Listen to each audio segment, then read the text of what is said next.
with the third step prayer. Which can be found on page 63 of your big book.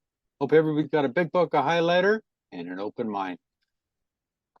Third step prayer. And by the way, my name is Rob Kay, and I'm a recovered alcoholic. God, I offer myself to thee, to build with me and do with me as thou wilt. Relieve me of the bondage of self, that I may better do thy will. Take away my difficulties, that victory over them may bear witness to those I would help of thy power, thy love, and thy way of life. I do thy will always. Thank you, Rob. All right. As Rob was saying earlier, and I'm not sure if everybody heard, but we are on page 114, but we're going to back up a paragraph, and we'll start at the bottom of page 113. You got it, Mr. Leo. You would suppose that men in the fourth classification would be quite hopeless. But that is not so. Many of Alcoholics Anonymous were like that. Everybody had given them up. Defeat seemed certain, yet often such men had spectacular and powerful recoveries. Yeah, I think just as I'm making another point here on this, that all is not lost. It's sometimes when they hit that very bottom, that rock bottom, that they find themselves at the point where they are at their most likely to recover. And I say that with the fact that, it says here everybody had given them up. Well, it's not. It is not as much as giving them up. They've turned their backs on them. They've distanced themselves from them. They have protected themselves from them. It runs the gamut of people that have turned away and said enough is enough. I've had it. There's nothing else that can be done. It's a lost cause, and relationships obviously they're broken, and so on and so forth. There, so it is at this point that there are spectacular, as they say, and powerful recoveries.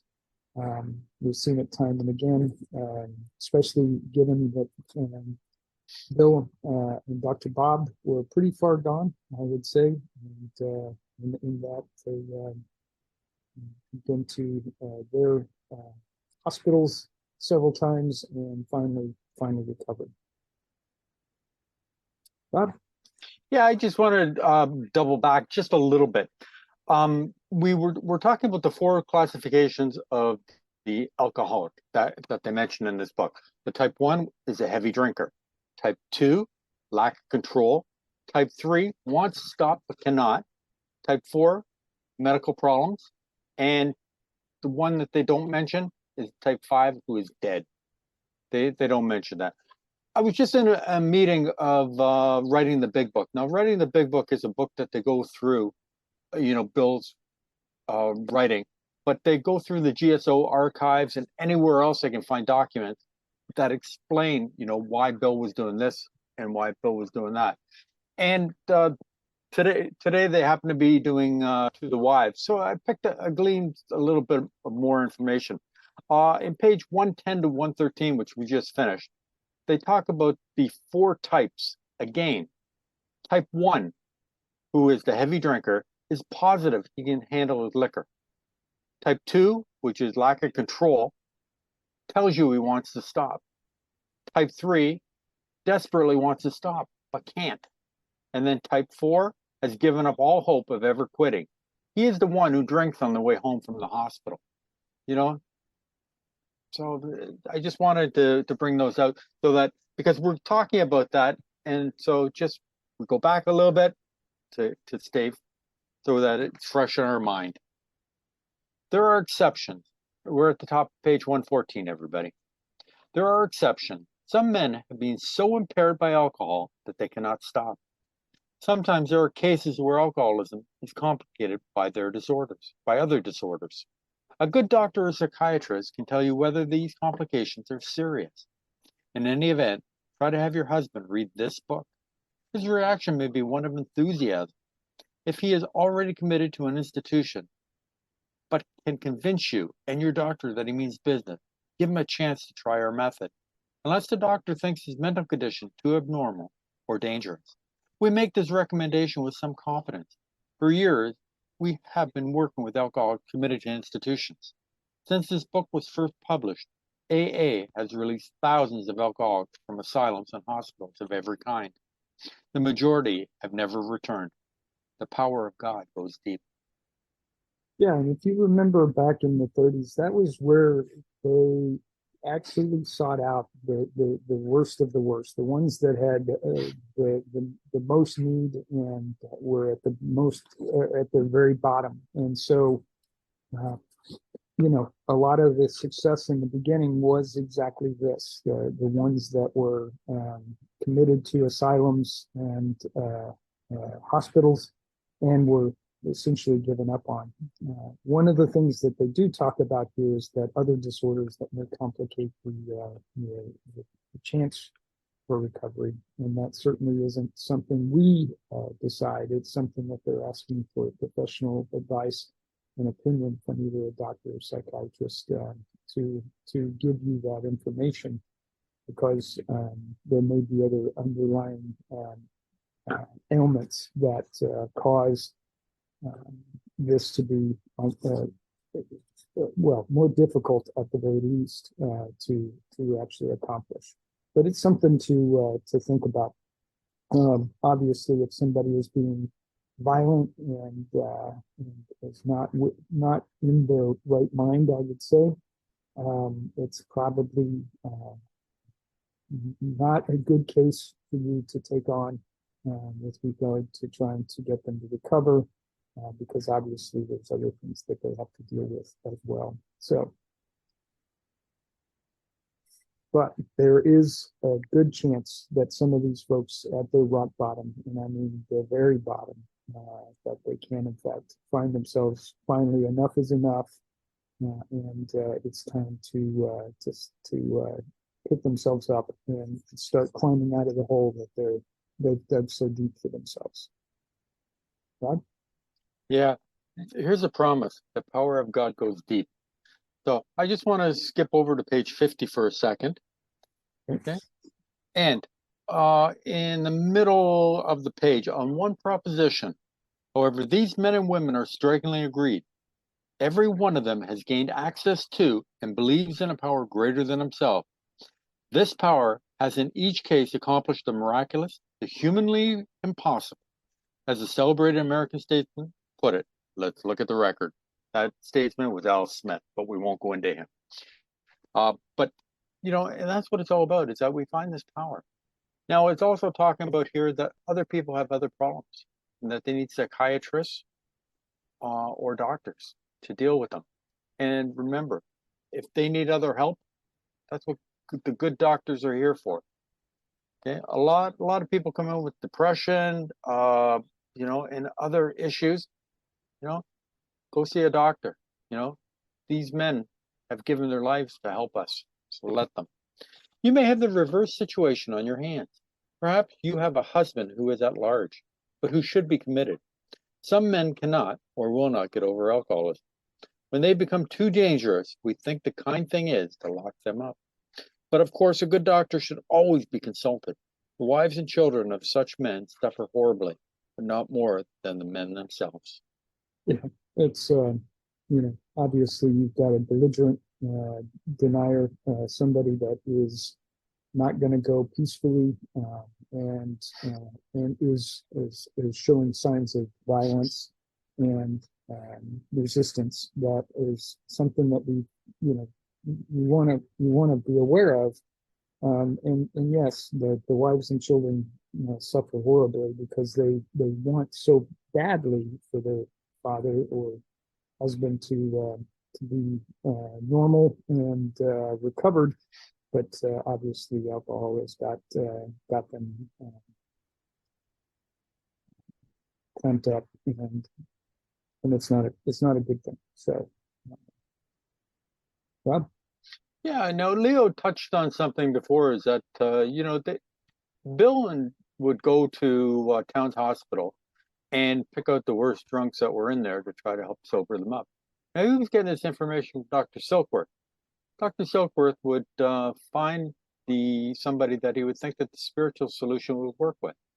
And he would contact Bill. Bill would show up at the hospital, or Hank, or Fitz, and they would go to the hospital to work with these people. You know, Also, don't forget Bill's story. When he was in resentment or self pity, what did he do? He went to the hospital to go and check on other people to see if he could get out of his own mind.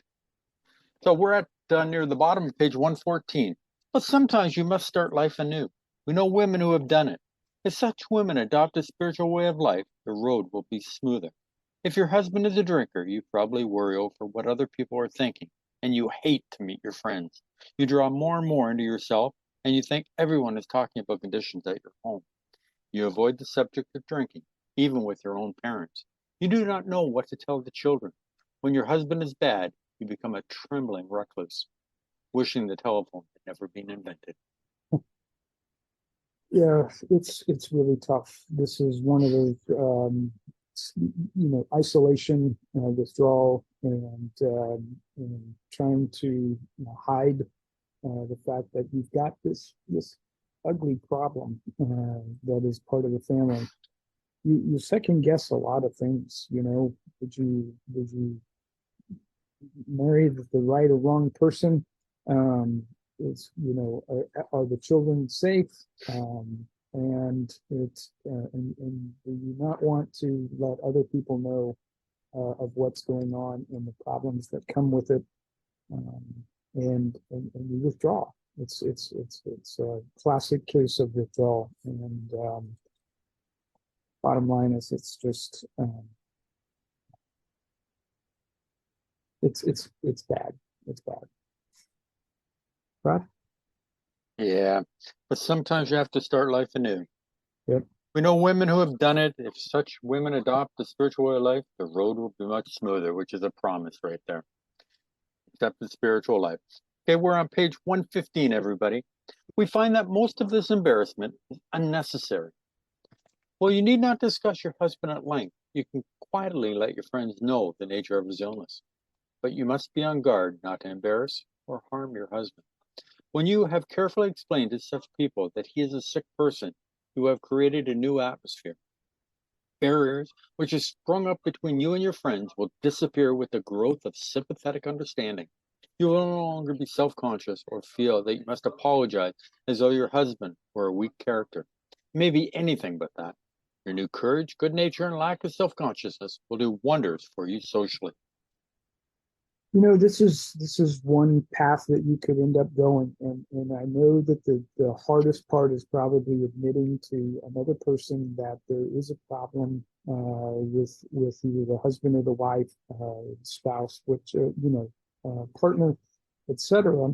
And yes, I have actually seen where my admission that I'm an alcoholic, or that I just don't drink because it doesn't agree with me.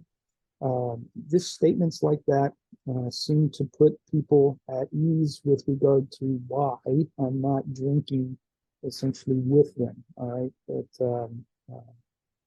And if it's, my wife, actually, with my permission, it's not so much that she didn't actually need my permission, but I certainly wanted to make sure it was okay, is that she has a number of people that she works with and deals with, and so there are people that have had some problems on their own with other people in their lives, and my wife has been very quick to acknowledge that we've had this problem, and that I am no longer drinking, but I'm a recovered alcoholic.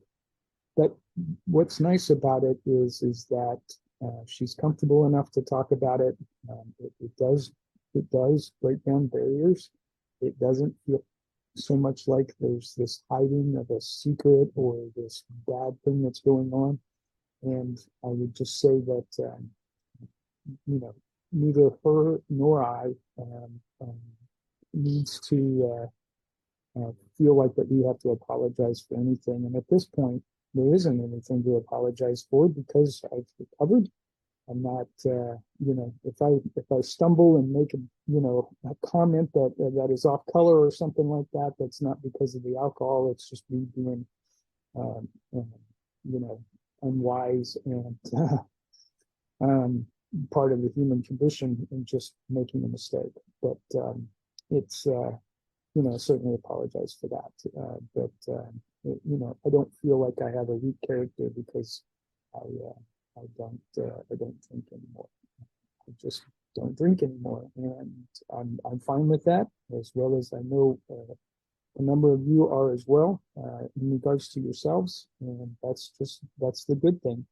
And I have no problems letting people know. It's not. I've gotten very comfortable with it. It's the sobriety and the recovery has matured to a point that I'm just in that category of a non-drinker.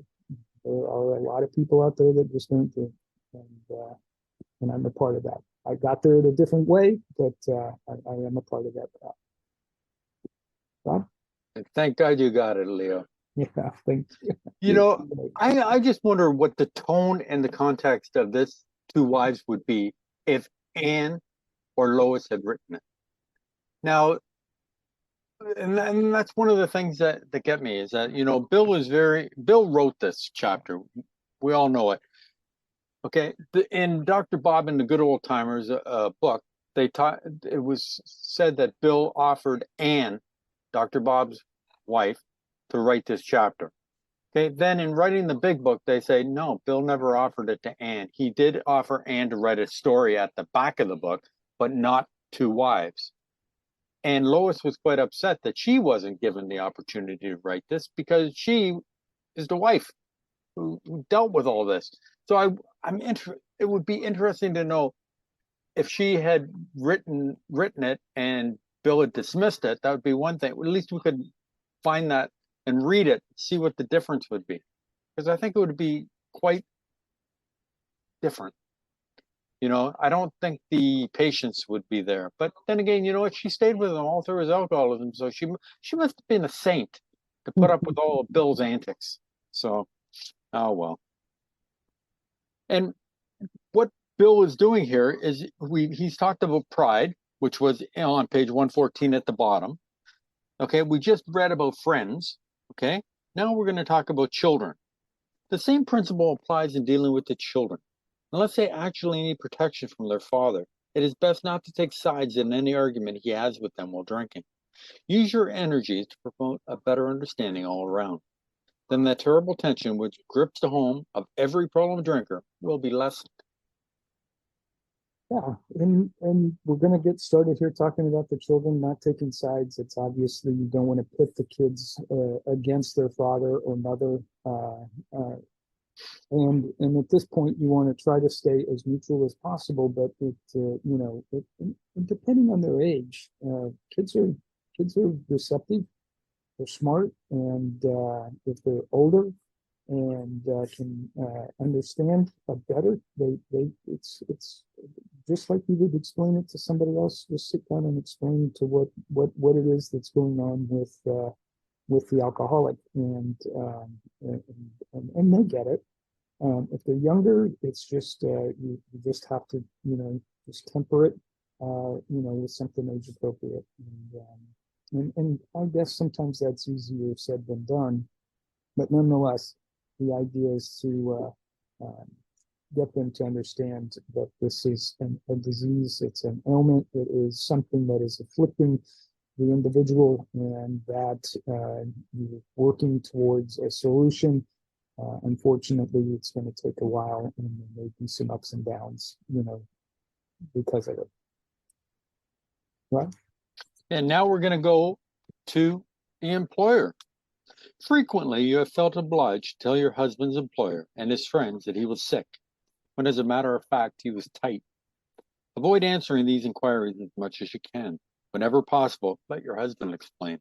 Your desire to protect him should not cause you to lie to people when they have a right to know where he is and what he is doing. Discuss this with him when he is sober and in good spirits. Ask him what you should do if he places you in such a position again, but be careful not to be resentful about the last time he did so.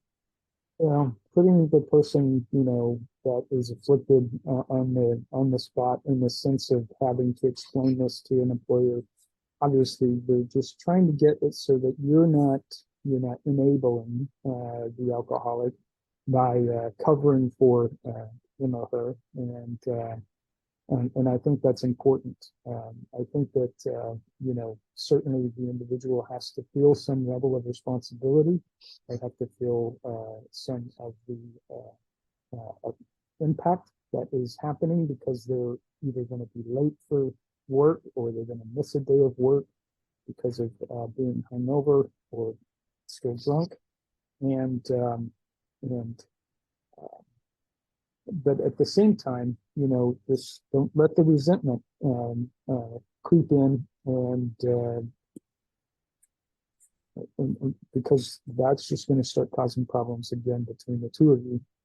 Um, but nonetheless, I think it's important that the alcoholic be involved in their explanations to the employer as to what's going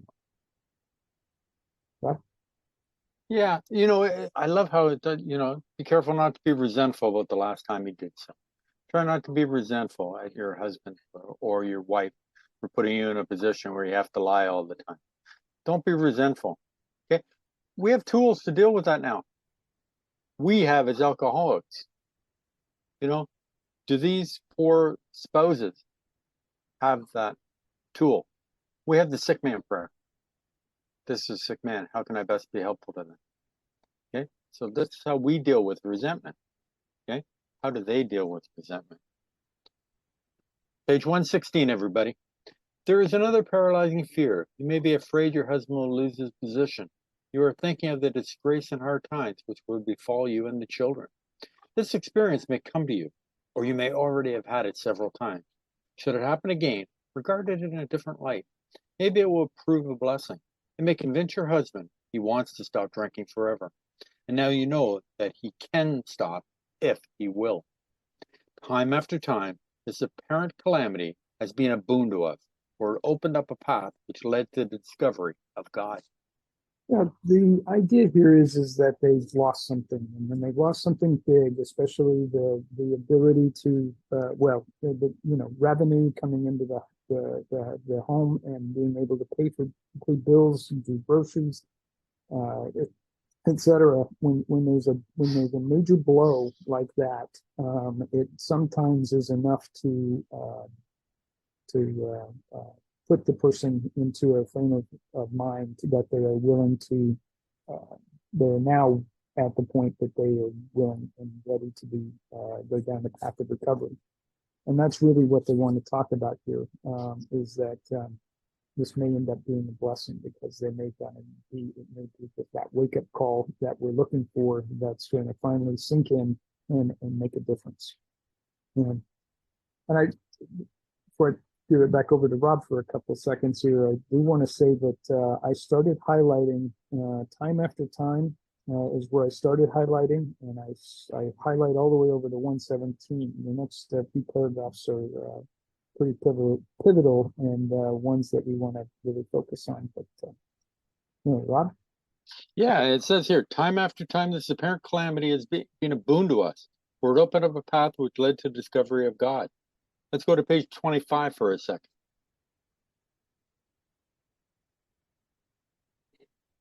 Why has it opened up a boon? There is a solution.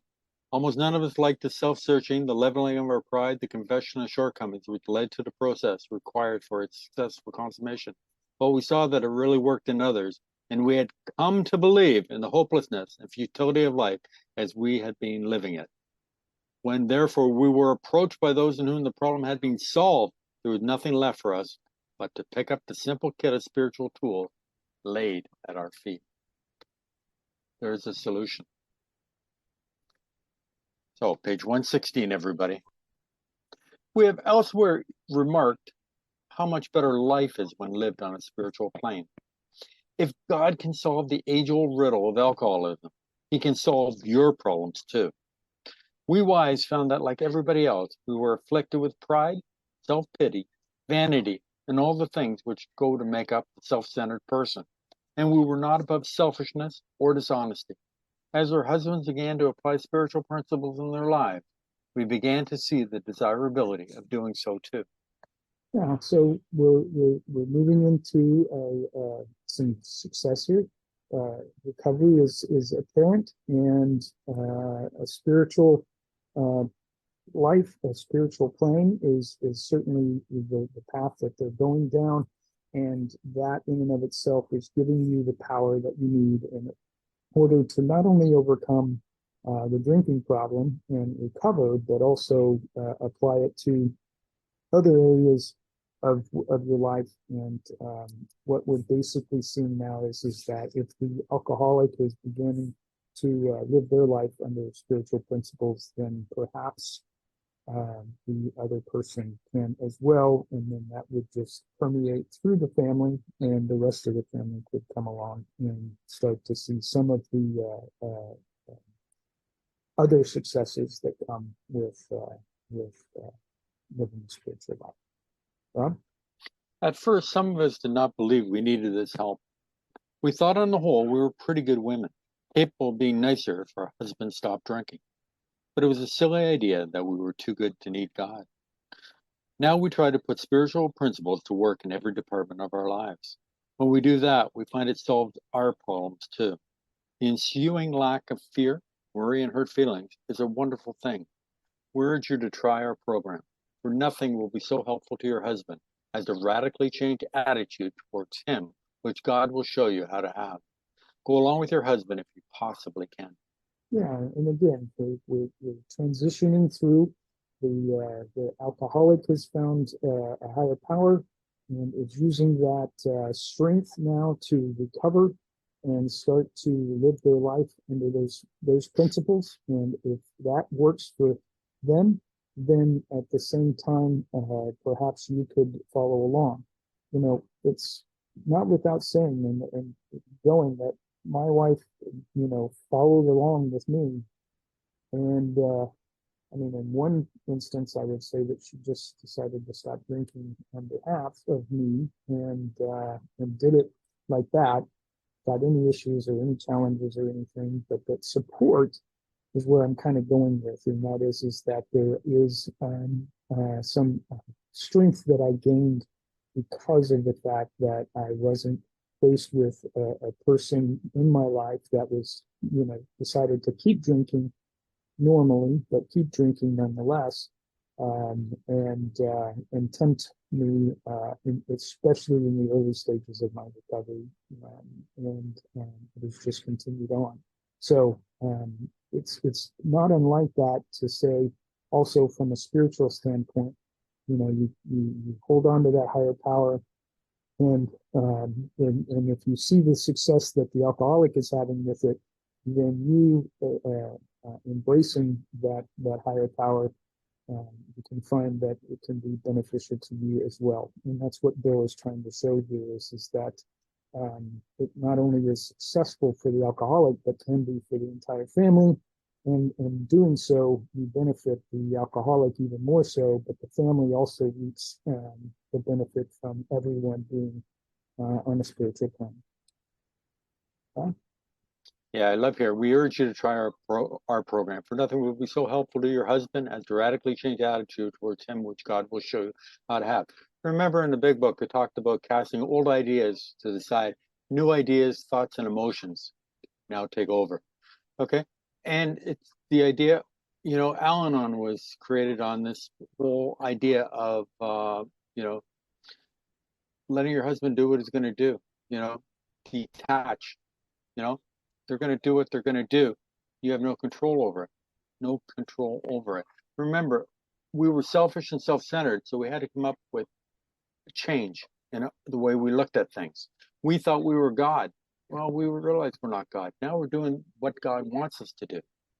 Okay? So instead of playing God, we let God decide for us what's going to happen. So new ideas, old ideas are cast aside. New ideas come in. God, what would you have me be? Thy will, not my will, be done. If you and your husband find a solution for the pressing problem of drink, you are, of course, going to be very happy. But all problems will not be solved at once. Seed has begun to sprout in a new soil, but growth has only begun. In spite of your newfound happiness, there will be ups and downs. Many of the old problems will still be with you. This is as it should be. Sure, and it's just basically saying that life is still going to be the trials and tribulations that we face on a daily basis. That doesn't necessarily mean that everything is going to be solved all at once. Like, me as an alcoholic, after 2 weeks of sobriety, wanted everything to be solved and everything to be done and everything to be happy. It just wasn't going to be, and it took me a while to finally realize that. But at the same time, they're basically saying that there's going to be, growth. There's going to be things that are positive, but there's still going to be some stuff that's on the negative side, or that is going to still have to be worked out. It's not just the other person in the family that is got to be convinced of the recovery and sobriety, but there may be employers, family, friends, etc., that also have to be convinced, and that's going to take some time. So those problems are going to still be there, in addition to the fact that just the normal day-to-day, human interaction issues and challenges that you have with relationships are always going to be there. And, now, if you live your life on a spiritual basis and really kind of work through that, some of those problems will either be lessened or go away, but also that just takes some time in order for that to be realized as well. But nonetheless, there are going to still be things of life that will happen all around you. Rob? Yeah, seed is started to sprout in a new soil, which is the soil is willingness, but growth has only begun. In spite of your newfound happiness, there will be ups and downs. Many of the old problems will still be with you. This is as it should be. Now, a couple of things I want to mention here. Yesterday in Bill's meeting, he mentioned maintenance and growth. If you don't maintain the garden, no new growth will happen. The weeds will take over and choke anything that's trying to grow. So we have to maintain the garden in order for new growth to happen. Okay, so how do we get that to happen? Page 14 of Bill's story. For an alcoholic failed to perfect and enlarge his spiritual life through work and self-sacrifice for others, he could not survive the certain trials and low spots ahead. Okay? If he did not work, he would surely drink again, and if he drank, he would surely die. Then faith would be dead indeed. With us, it's just like that. Okay? A little further on the page, it talks about Bill, and when he was feeling depressed and full of self-pity, he would go to the hospital to help somebody else, get him out of his own head. Okay? Instead of thinking about himself all the time, he's thinking of others. Remember, before, what gave us ease and comfort? Okay, when we were feeling good, bad, and different, okay, we would have a few drinks, but then the allergy would kick in and we couldn't control the amount. Now what do? We ask God, what should I do in this situation? Okay, and we go and help somebody else. Okay, so page 117. The faith and sincerity of both you and your husband will be put to the test. These workouts should be regarded as part of your education, for thus you will be learning to live. You will make mistakes, but if you are in earnest, they will not drag you down. Instead, you will capitalize them. A better way of life will emerge when they are overcome. Yeah, and I've written in a note here that this is really something that can be applied to a step 11, where you basically review your day and what was could have been done better in the evening, and then in the next morning, asking your higher power for guidance as to how to live your life a little bit better. So applying a step 11 in this situation is certainly one that I feel like is part of the workout, and part of the education that you're trying to learn, and thus, as it says, to live. And so, mistakes are going to be made. So how do you deal with those? You look at what you could have done better that night, and then the next day you look at how you can be a better person the next day, and perhaps even exercising a step 10 in the immediacy of a problem, and essentially trying to make amends for something that is done at that point. But again, this is a workout. It is just like anything. You start small and then graduate to either more repetitions, more weight, et cetera, with regard to exercise. The same thing holds true here. It's a crawl, walk, run kind of approach, and you kind of learn as you go along. But as you learn, things are going to get better and better. Yeah. You will make mistakes, it says here. Okay. And we do. We are not perfect. Okay. Spiritual. Okay. We are trying to practice spiritual progress, not spiritual perfection. Okay. We are going to make mistakes. That's why they put in step 10 and step 11. Step 10 is that safety net, as a friend of mine, Art, always said. You know, that when we make a mistake, what do? Do we sweep it under the rug? No, we deal with it. When do we deal with it? Now. Yeah, as my friend Katie always says, now. Okay, we deal with it. Okay, if I upset Allie, okay, unintentionally, I'm going to realize that, you know what, oh, I said something that, upset Allie. I didn't mean to. Okay, but he doesn't know that. So I go to Allie and I go, Allie, you know what? I'm so sorry. I didn't mean it that way. Okay, I deal with it now. I don't just let it go so that Allie now, every time I see Allie, I'm avoiding him. Okay, I deal with it. Okay, whenever we make mistakes, now these are the spiritual tools that we've learned, is that we trust God, infinite God, rather than finite self. Okay, because God is going to protect me, and if I do His work well, okay, I have work to do. I don't just sit on my rear end and expect everything to be taken care of for me.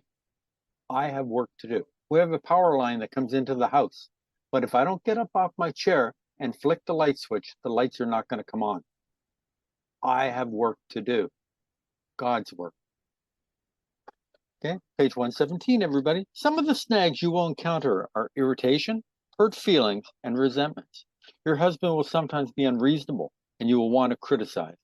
Starting from a speck on the domestic horizon, great thunderclouds of dispute may gather. These family dissensions are very dangerous, especially to your husband. Often you must carry the burden of avoiding them or keeping them under control. Never forget that resentment is a deadly hazard to an alcoholic. We do not mean that you have to disagree with your husband whenever there is an honest difference of opinion. Just be careful not to disagree in a resentful or critical spirit. Yeah, this is a really tough place to be, especially when you have the reaction that you may want to have is one of retaliation or going into a defensive mode. It's that pause that you want to take and to think about how best to respond. Maybe it is to disagree, but do it in a polite and easy manner, as opposed to a hard, you know, pounding of a table, type of approach. Yeah, doesn't mean that it's right and you should allow this other person to walk all over you in order to get there. And that's what they're trying to say here. Is, do your best to handle the situation in an appropriate manner. Do your best not to do it in an inappropriate manner, because that, as they say, starting from a speck on the domestic horizon, great thunderclouds of dispute may gather, and you can quickly see how things can spiral out of control and things get really bad. It's going to be a tough road. It's one that you have to be prepared for. You have to think about. You have to make sure that you take those moments to pause and think about how best to approach this type of thing, and hopefully you can maneuver it without too much consternation. A part of what they're trying to say here too is that, if it gets to be too bad, then the alcoholic could do the all heckets and just decide that they're going to start drinking again because it's not working. That's the worst case scenario. This is where you want to try and maneuver things in such a positive way that you avoid that, and hopefully that you can, because of the fact that these dissensions can be very dangerous, especially to the alcoholic. And that's what they're trying to say here. Bob? Yeah. And don't forget that on page 64, it says resentment is the number one offender. It destroys more alcoholics than anything else. But not just alcoholics suffer from resentment. Okay, non-alcoholics suffer from resentments too. Yep. And that cuts them off from God too. So that's why we don't want resentments to build up, because it's blocks that block us off from God. Okay, so top of page 118, everybody. You and your husband will find that you can dispose of serious problems easier than you can the trivial one. Next time you and he have a heated discussion, no matter what the subject, it should be the privilege of each to smile and say, things are getting serious. I'm sorry I got disturbed. Let's talk about it later. If your husband is trying to live on a spiritual basis, he will also be doing everything in his power to avoid disagreement or contention. Yeah. So here's one of the things that I think is important to note. If the alcoholic is living on a spiritual basis and applying those principles, then this scenario should be a relatively easy thing to maneuver, and one that would be a much easier situation if they're not, or if they say they are, but they really aren't living by spiritual means. Then this is going to be a very difficult path. And I think that there's a good kind of litmus test that is kind of being uncovered here. And that is that, you can dispose of these serious problems much easier if both of you are living on a spiritual principled life. And if you're not, well, then you can see where things are going to spiral out of control. The pause isn't there. The higher power is not being tapped into, et cetera, et cetera. And you have a problem. But if you are, and they are, then you should be able to do this fairly. I say fairly. How about just relatively easier than if you're not? Rob? I love this line.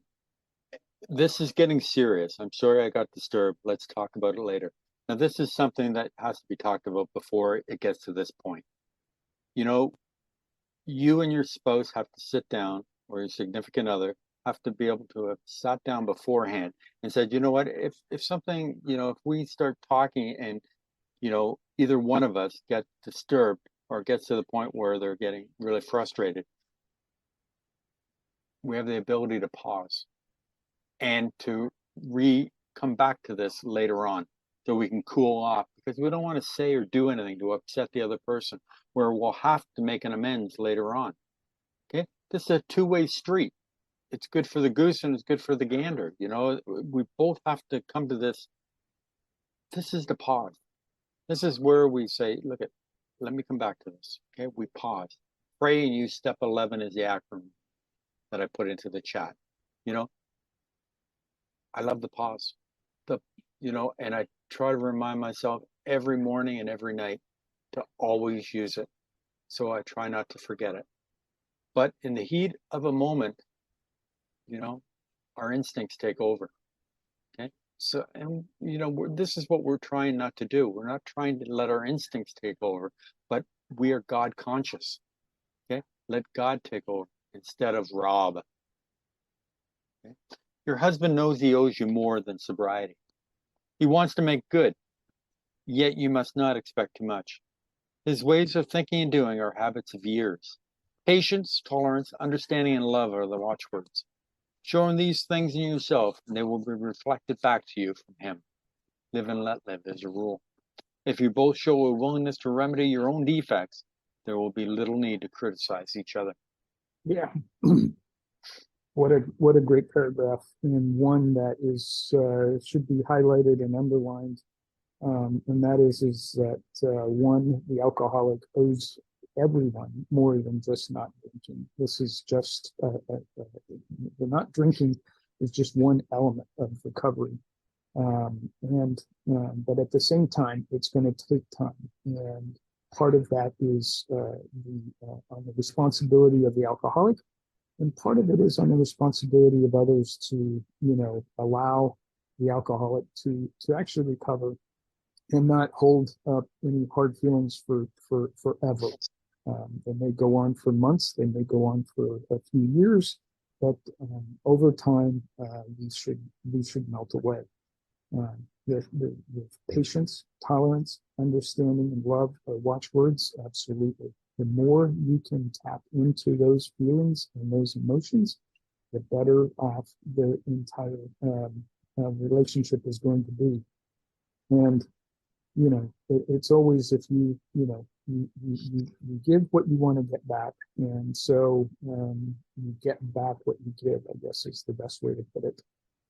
So the more that you show that love and tolerance, the more you likely you're going to get that back. And so this is just a good way to just think about, if you were to read a paragraph in the morning and think in terms of what you might do. This paragraph is one that you might add in to some of your readings, and follow it. And you'll find that things are going to be better. They take time, but they'll be better. Rob? Yeah, his ways of thinking and doing are the habits of years. Instinct. My natural instinct is to do this. Well, now today I have to pause and say, God, what would you have me do in this situation?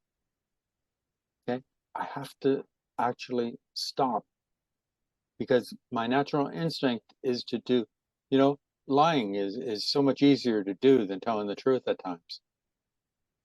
But, nowadays it's, well, tell the truth. It's not a big deal, but it's just that, lies came so easy, and it was my first instinct. Live and let live is the rule. This is one of my favorite, and I tell myself this constantly during the day. Patience, tolerance, understanding, and love.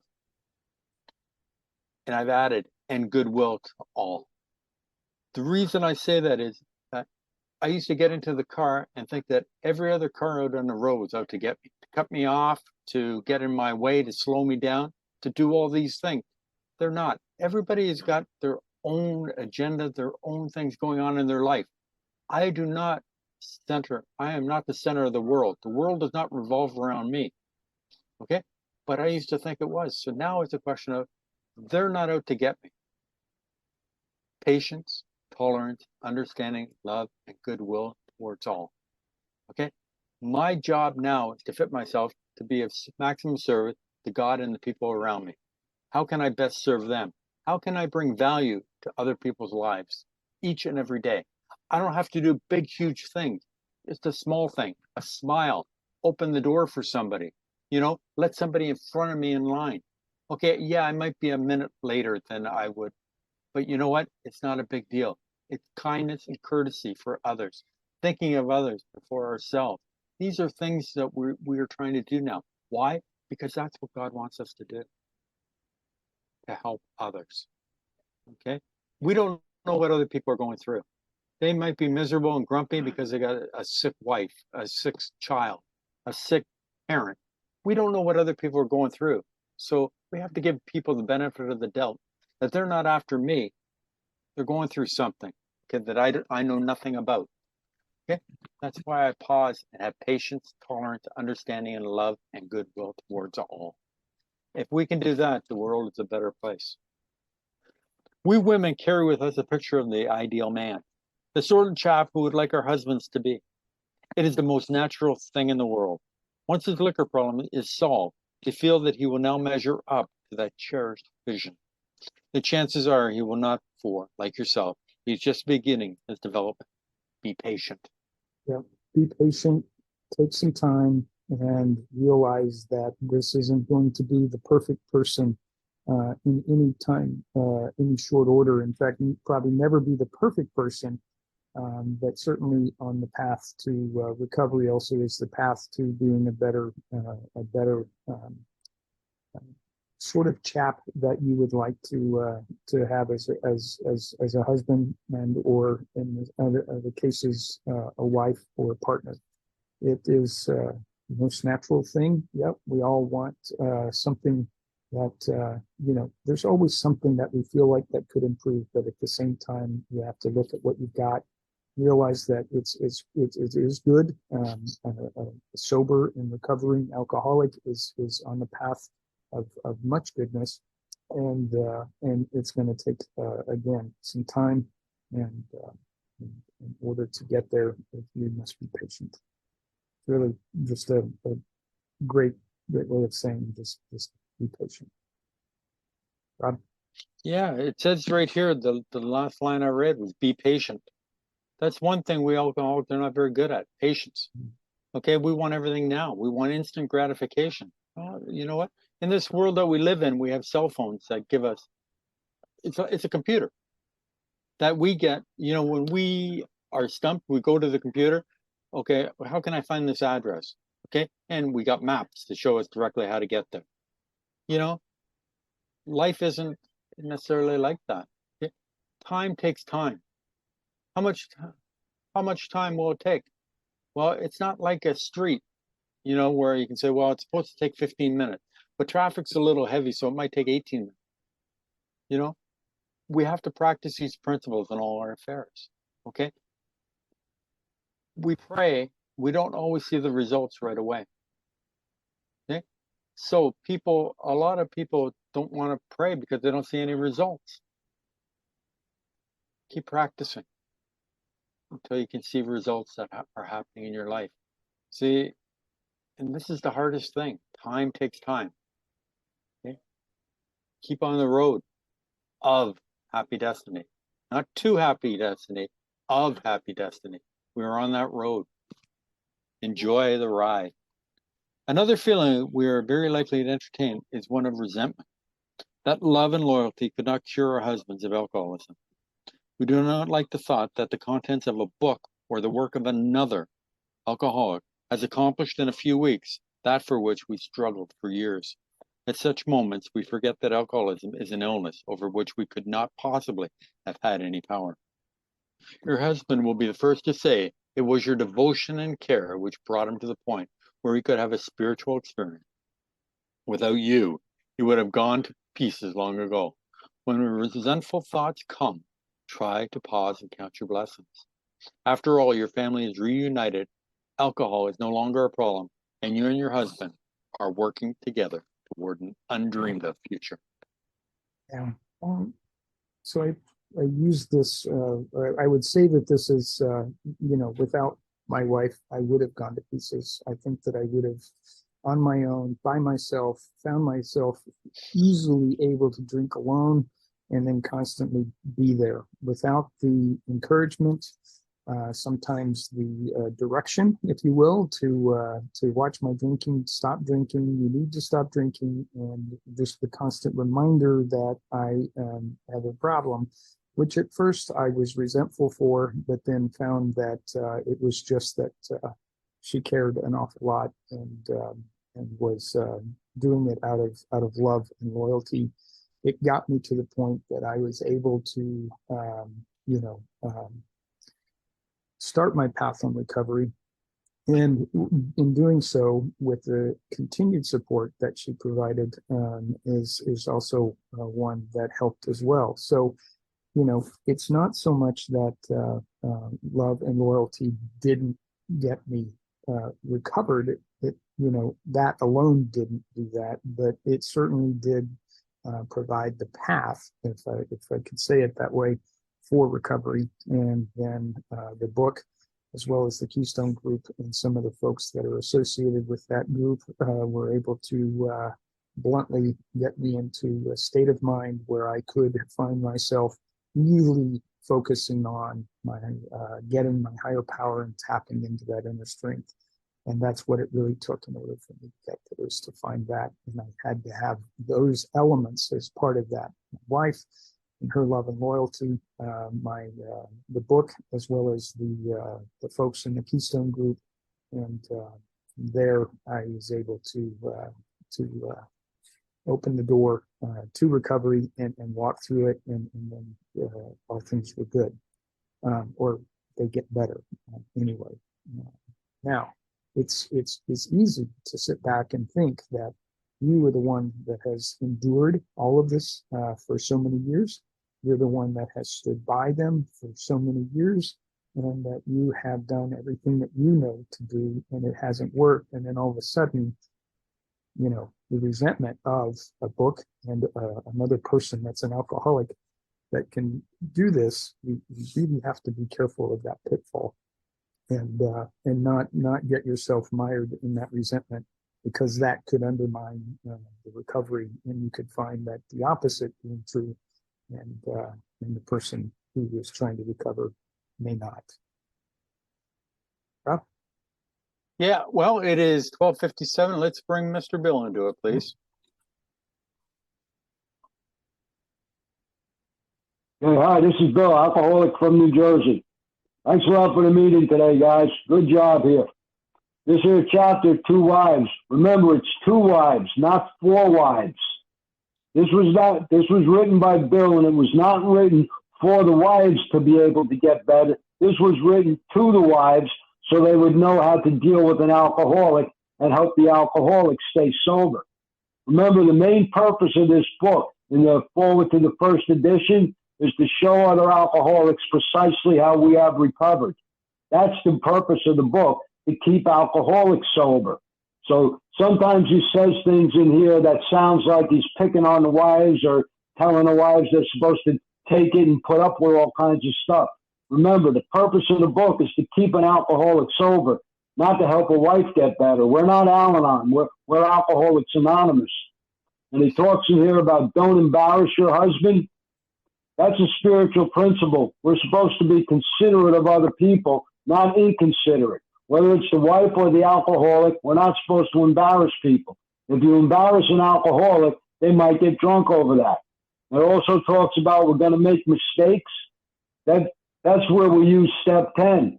Step 10 says that as we go along, we set right any new mistakes. That's what we're supposed to do. So he's giving us some indication here on for the wife, or the alcoholic can use it also. We're supposed to constantly use step 10. Every time some kind of a mistake comes up, we're supposed to set it right as quickly as we can. And he talks in here about don't be resentful. And the last thing we read was about resentments, and we're not supposed to, the spouse of the alcoholic is not supposed to be resentful about the alcoholic, because resentments are contagious. And if the spouse gets resentful and then the alcoholic gets resentful, more likely than not, the alcoholic is going to wind up drinking again. And again, this is about trying to help the alcoholic stay sober. So basically what he's saying with this resentment stuff is a smart person knows how to fix a resentment. A wise person knows how to avoid a resentment. And that's basically the instructions or the suggestions he's giving here. Try to avoid that kind of stuff. It's better to pause and walk away and deal with it later.